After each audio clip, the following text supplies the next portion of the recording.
What's up guys? Welcome to my channel. Today, pag-uusapan natin yung Acop o Annual Confirmation of Pensioners. Sino-sino nga ba yung mga exempted sa pagre-report, kung paano mag-submit ng Acop report at magpa-schedule through online, at ano ang mga requirements para dito. Pero bago lahat, kung bago ka pa lang sa channel ko, huwag kalimutan mag-subscribe at i-hit ang notification bell para updated ka sa mga bagong upload natin.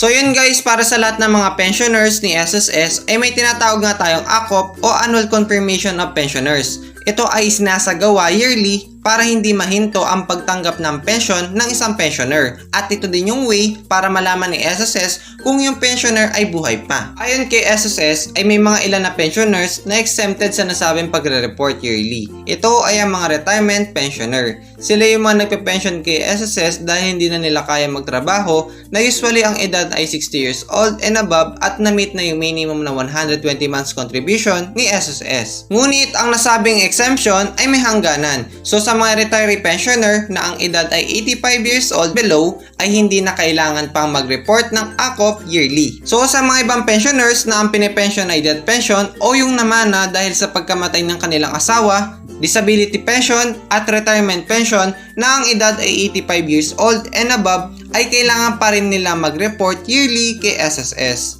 So, paano nga ba mag-report kay SSS at ano ang mga requirements para dito? Una, pwede kayong pumunta sa mga SSS branch para mag-submit ng properly accomplished Acop form at 2 valid IDs. Pangalawa, pwede kayong mag-submit through online, i-scan or picturean lamang yung properly accomplished Acop form at 2 valid IDs, then isan lamang through email sa mga official email ni SSS na nakalagay sa screen. Pangatlo, para sa mga pensioners na nasa abroad, ay pwede kayo magpa-schedule ng appointment para sa video conference through Skype sa mga official email ni SSS na nakalagay sa screen. Mag-request lamang kayo ng appointment at hintayin ng reply nila para sa schedule. Pang-apat, kung ang pensioner ay hindi na nakakalakad or bedridden na, ay pwede kayo mag-authorize ng representative para mag-submit ng mga sumusunod: properly accomplished Acop form, 2 valid IDs, picture ni pensioner na may hawak na latest newspaper o dyaryo, nakita yung date kung kailan na-publish, at last, certification from barangay na buhay pa si pensioner. That's all for this video. Don't forget to subscribe and hit the notification bell so that you will get updates for my next video. Stay safe and thank you for watching.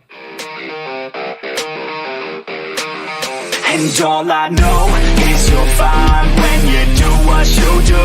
And babe, I wanna make you mine. When I see those hips move, I'm thinking, damn.